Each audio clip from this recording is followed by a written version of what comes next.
Well, I think that's right. I mean, look, Malcolm Roberts, we're not going to spend the whole night talking about Israel, but it's awful with dozens of people on both sides of the border when it comes to that Gaza Strip aggression into even downtown Jerusalem. They have this iron dome of protection, missiles that basically go up and blow up missiles out of the ground, out of the sky. You know that this is ugly.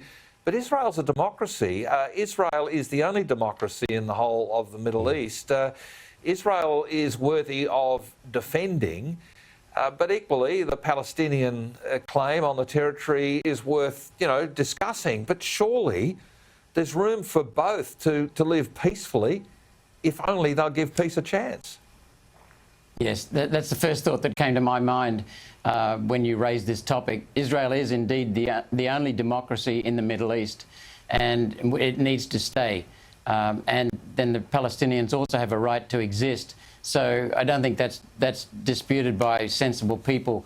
But what you do see when leadership fails, then you start seeing ill discipline coming in and aggression coming, because they know there's less possibility of a consequence. And look at the Mexican border now with the United States. People pouring through. Texas now suing.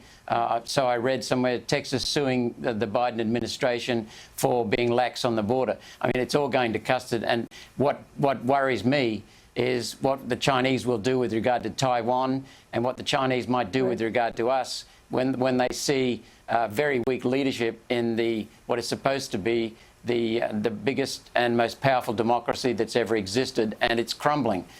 We can see that the United States has really gone south thanks to Bill Clinton, thanks to Barack Obama in particular. There was hope when Reagan was in, and there was a lot of hope when Trump was in. But the globalists have taken over, and they're gutting that country. And so we'll see all the tyrants and the despots taking over and playing the games that they can get away with now. Yeah, I think that's really what's going on, and it's awful. As I said, innocent children being killed, conflict that doesn't need to be there is occurring. There is room for everybody to live peacefully, side by side, different religions, as I said, Holy Land for Jews, for Christians, for Muslims, for the Abrahamic faith.